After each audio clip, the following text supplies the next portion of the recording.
The following is intended only for mature audiences.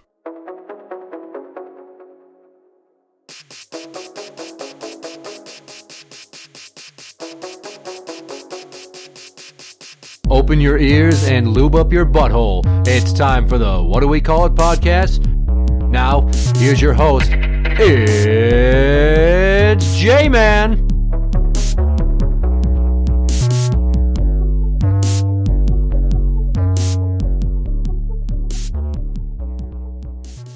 Welcome to the What Do We Call It podcast. I'm J-Man. This is Steiny. Hi. Well, more fun with The Beast. A few weeks ago, I got a voicemail from my middle schooler's counselor.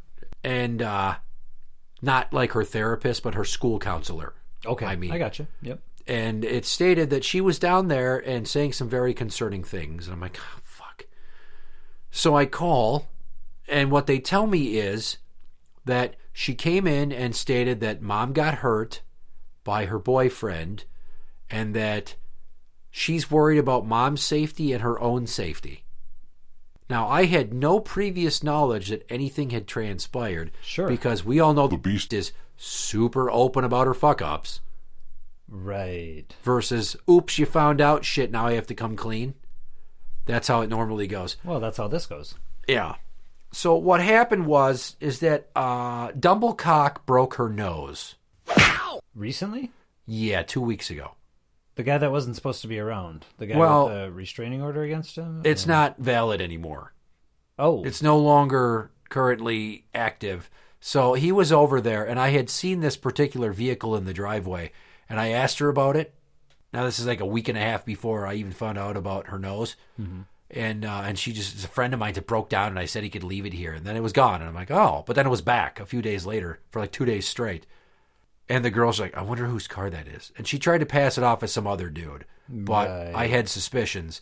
Because Dumblecock was supposed to be off in treatment out of state for his meth addiction. Making progress on that, I'm sure. Oh, yeah, totally. So what happened was my daughter came to school, and she was crying, and somebody noticed, and they asked her what's wrong, and they sent her to the counselor, who then ended up having to bring in the social worker, too, because they have those in schools now. Oh. Yeah. Okay. And they discussed it with her, and she felt worried for mom's safety and her own, saying that this guy hurt my mom, and I'm afraid he might hurt me to get back at my mom because he's missing, and she's afraid he's going to come back. Oh, okay. So that was on a Wednesday morning that I found that out on my lunch break. That way. So then I spent my lunch break on the phone trying to get The Beast to tell me what's up. She was not revealing much. Of course not. And then I told her she needed to go to the hospital, but she didn't want to go to the hospital. But she should have gone to the hospital. That's a song that the Juice made years ago. Okay. When The Beast was pregnant with her other kid that's not mine. Sure. And my then, at the time, I think 3-year-old, the Juice, made this song about going to the hospital because Hey, she nice thought little that she was in throwback. labor. Yeah. So, yeah. I told her to go to the hospital. She didn't want to. I told her to call the cops. She said, absolutely not. If you call the cops, you're going to end up signing my death warrant. He's going to fucking kill me if you call the cops. Well, that's the backwards way of thinking, but yeah, that does happen. I called her mom, who was completely surprised. You don't say. And was like, what the hell is going on with her? And I'm like, I don't know, but you better get your daughter in check because your granddaughter was down at the counselor's office saying that she feared for her life and your daughter's. And they're thinking of getting CPS involved. So you might want to fucking try to steer the ship. Help out a little bit. Fun fact, later on that night, Grandma went to the casino. What? Degenerate gambler, addicted to the slots, bing, bang, boom. History repeats itself. Maybe that's how she helps. Yeah, maybe, but maybe not. That calms her down as she pours her hard-working hourly wages server into this machine that doesn't spit out enough fucking money back ever. The one-armed bandit. You know, I guess she's enjoying her life. Technically now the bandits have no arms. They just right? have max bet buttons. Yeah, they haven't had arms for years. So then, it was supposed to be The Beast stay with the girls. I didn't allow them to go over there. It became an area of contention because she's like, I didn't say it's not safe here. I said I wouldn't have him here if I thought it was unsafe. I'm like, but you said you fear for your safety. And last night, you said that you hid out at your friend's house. You went to a female coworker's house to hide and not be at your own house. Right? That was Wednesday. I kept it Wednesday night. Thursday, I called the cops and told them what was up. And they're like, we can't do shit unless she wants to report the crime and be a victim and press charges. Fuck. Right? Yeah. So then that night, she was going to have the girls, but they slept at her mom's apartment. Oh, I gotcha. Yep. And a cop contacted her, and after much urging by me, she did cooperate with them. Now, this is not a cop following up from my call. This is a cop following up from a report from the school staff to the resource officer contacting the local PD. Completely out of your hands then. Yeah. And because she's been assaulted multiple times by him, they looked into it. Now, if this was uncommon, I would have been more upset. Like, I walked into work after my lunch break that Wednesday and finding all this shit out, and I said hi to the front desk lady, and she's like, well, how's your day going? I'm like, well, it's funny you should ask. My ex, who has been repeatedly strangled by a former boyfriend of hers, had her nose broken by him. You bitch! Right? And what's funny is, in between that Wednesday-Thursday timeline that I just gave you, she did go to the hospital. But she told them she was in a car accident and bounced her face off the dashboard. Like, they don't fucking see right through that. Right. The hitting the doorknob and, all those other excuses. I fell down the stairs and I headbutted a doorknob with my eye. Oops, I guess I shouldn't have burned the roast. Well, that was crazy. Yeah. But nobody called the cops there either. Because the ER staff at your average hospital these days are subcontracted. Outside companies. It's fucking bizarre that they do that shit now, and they don't have to play by the same rules as hospital staff in terms of notification. Isn't that kind of funny how they passed that buck on the liability? How is that even okay?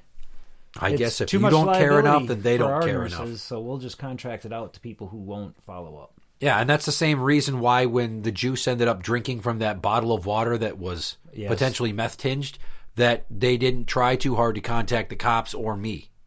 That they were just like, oh, you're going to contact him? Okay. Like, a light bulb should have gone off like, hey, this mom brought her kid in for possibly ingesting methamphetamine-tinged water.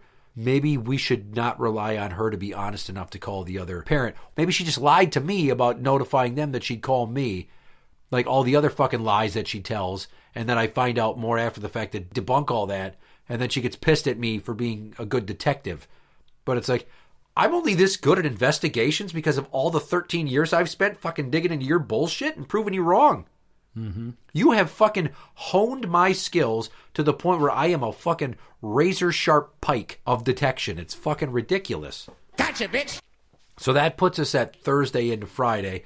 Friday, Saturday, Sunday, Monday, Tuesday, they were with me. Okay. So then it was time to go back to The beasts.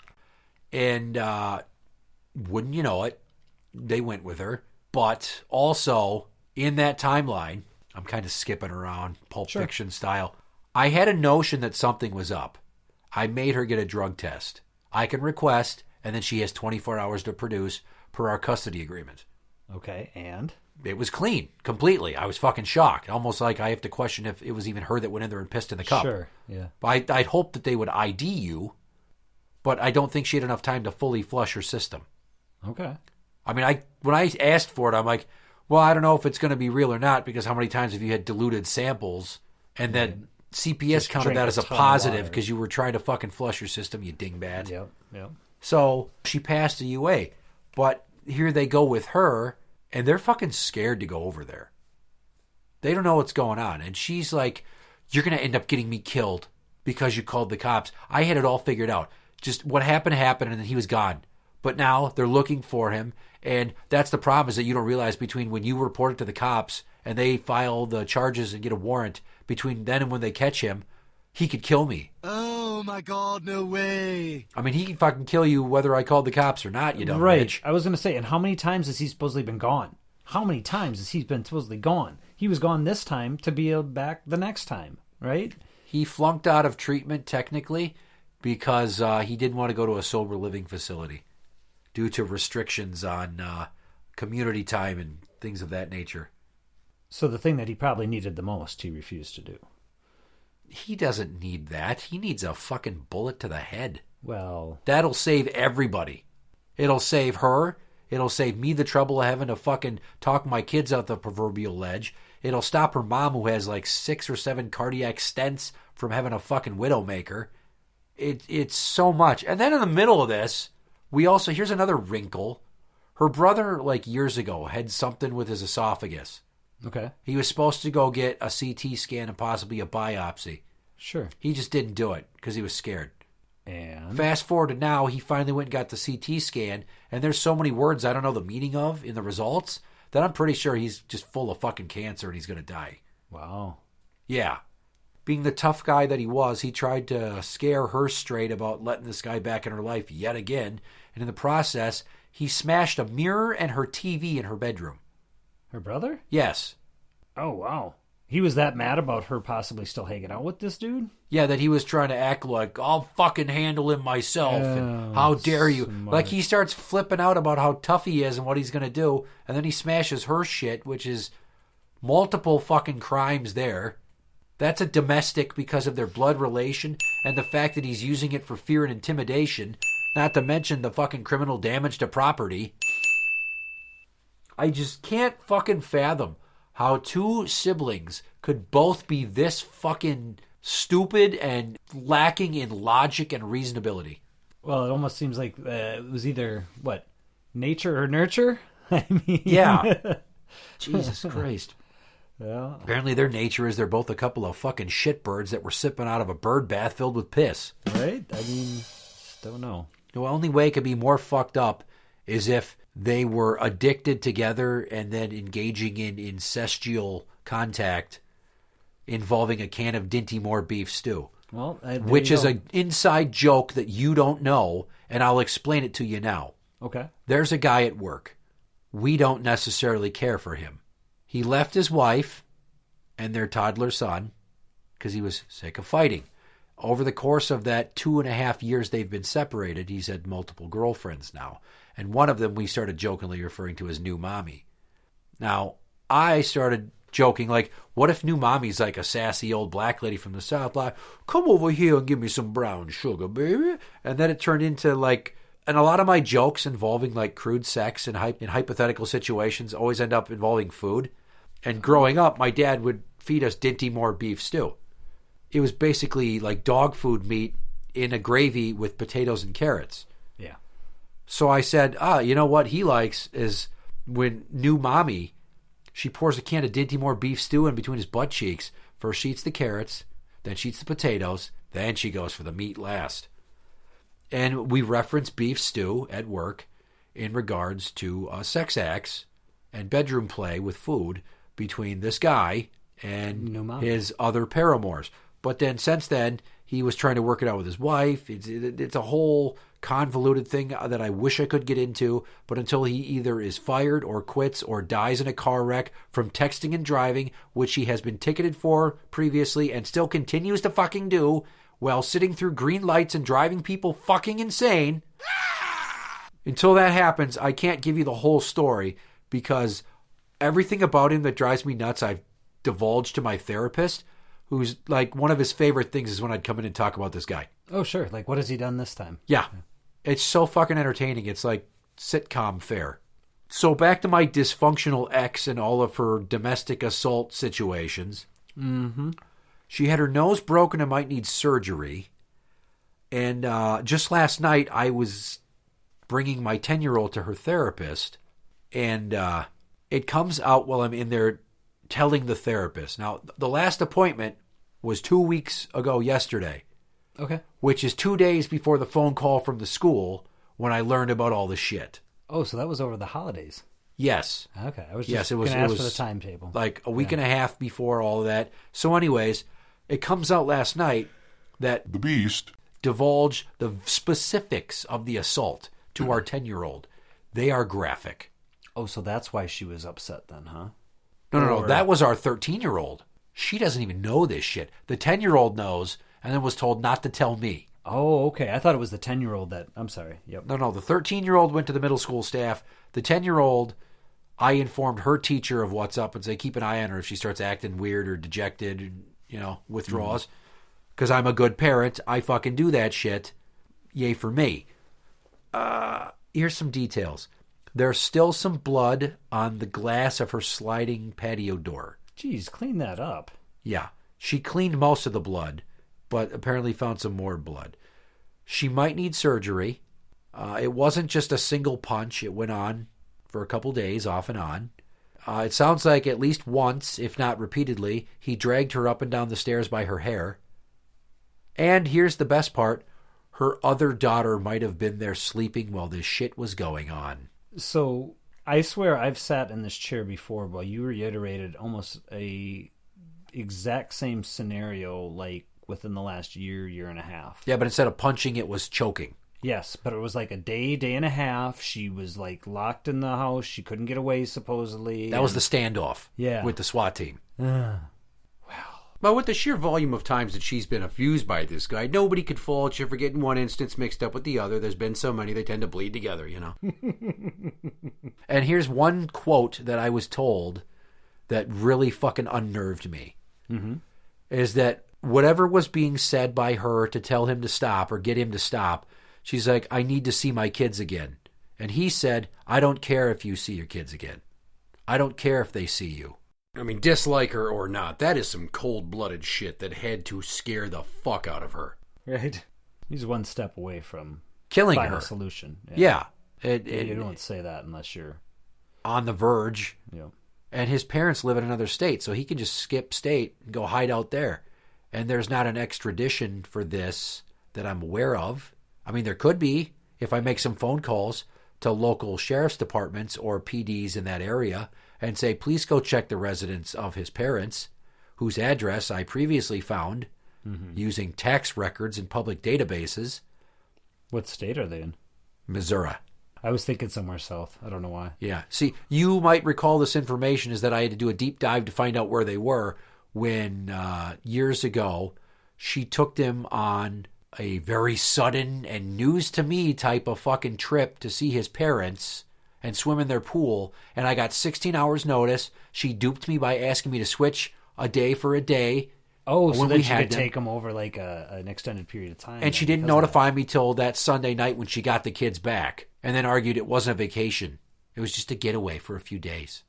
And of course, with that Sunday being the day before Memorial Day, I was powerless to do anything with the courts to try to stop her via injunction. Oh, okay. And the cops got called by me, and she refused to tell them where she was going. They're like, well, I can't make her tell me the address of where they're going to be. Yeah. And she's like, I'm not going to tell you because you're going to harass his parents. And it's like, well, I mean, by not telling me that makes me want to harass his parents via the local police since you're going multiple states away with our children. Right. And you hit me with the surprise, and our past custody order said if you're going on vacation, I require 30 days notice. It's not a vacation. It's always this technicality with her. She bends the rules but doesn't fully break them, and then wants to try to use this fucking mental gymnastics to explain why she's in the right and I'm just an asshole. That sounds familiar. Sounds like some of the battles with my son's mom. My son. Yeah. And it's just like where we're at tonight is he's out there, I don't know where.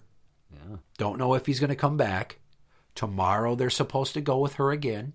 There's always this worry that he might show up there, and that the fact that I have a custody agreement that bars him from seeing them or being near them or communicating in any way with them.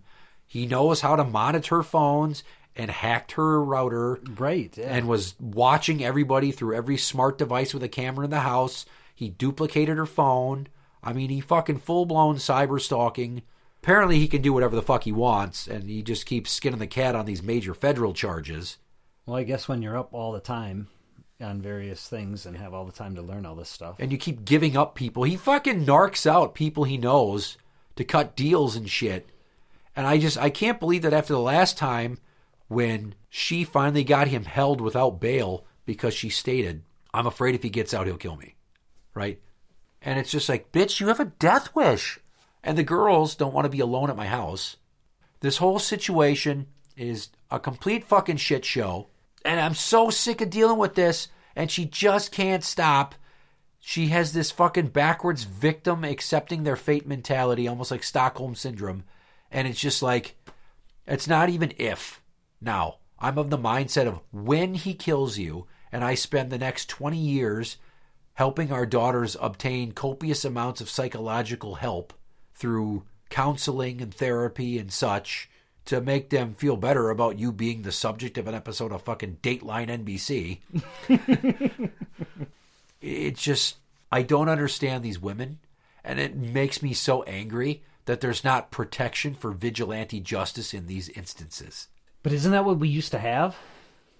I'm fine with vigilante justice based upon good intention. Ago. I don't just mean the Wild West. Yeah. Like in the movie Tombstone, right, where all those cowboys with their red bandanas show up and fucking raise hell and, oh, you don't allow guns in this town? Try and fucking take them, we dare you. I mean good-intentioned individuals that are trying to solve crime problems. I was thinking of Unforgiven, I guess. That was the one I was waiting for. Okay, well, there's that fucking shit, too, with Gene Hackman. Right? That's vigilante. Yeah, I mean, sometimes the only way to solve the problem is fucking handle it yourself because the system doesn't protect women, pieces of paper are not bulletproof vests, and the cops can only do so much in terms of response time. I mean, they already had to haul him out of her house once in cuffs after a standoff using a fucking police robot and a dog to coax him out from under a blanket in her fucking storage room. I'm rolling my eyes for people that can't see me. I don't understand how this guy, what support network does he have up here? If his parents and his family's down there in Missouri and all this other stuff, like meth heads. How does he even get by up here? Meth heads and other meth heads that are, he's in like Flint with them. Yes. I've been told he knows people. He knows everyone. Could be. But it's just until it's his turn to get flipped on by somebody that gets busted and they snitch out the right person. Right. So, who knows? I don't know. That's the current saga as it stands. Obviously, we're recording this bit like weeks after we recorded the actual episode about the domestic violence incident this time. But the update is, I talked about how he was on the lam. Yeah. Well, funny enough, within a day or two after we recorded, Dumblecock got picked up in the parking lot of a fucking fast food joint over by the Taco Bell by the Mermaid. Oh, yeah. So he went to Ramsey County Jail because that's where he was geographically at the time. Yep. Who then transferred him to Hennepin because he still has a fucking probation case there. And what about Anoka? And then they shot him over to Anoka County, which is where the current charge is. He's got $100,000 bail. They put a Danco in place. They didn't give her the option to say yes or no. Okay. So this motherfucker is going away. I don't know how long.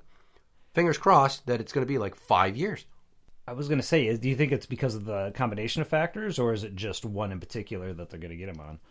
Hennepin County originally had him on a felony that she asked them to bump down to a gross miss.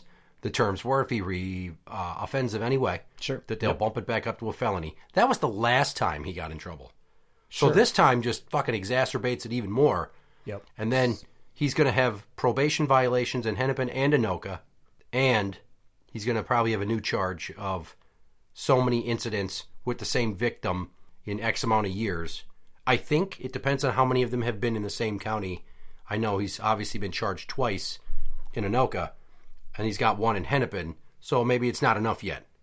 Doesn't seem like that county line should stop that limit from being reached. You know, not like if you get a DUI in one county and you could get one in another, it's not going to count as two. Yeah, DUIs are statewide, so why the fuck shouldn't domestic assault counts be that you've gotten into it just because you get arrested by one municipality versus another? It's still the same fucking victim. So that's how they should be handling it. Absolutely, 100%. That doesn't make any sense otherwise. Yeah, so end of the day, he's behind bars, and I hope he says the wrong thing to the wrong person, and they shiv him with a toothbrush or something, repeatedly. Yeah. Interact with the show on Twitter at What Do We Call It? That is at What Do We Call It? You can find us on Facebook at facebook.com/group/What Do We Call It podcast show. For the What Do We Call It podcast, I'm J-Man. This is Tiny. And that's the end.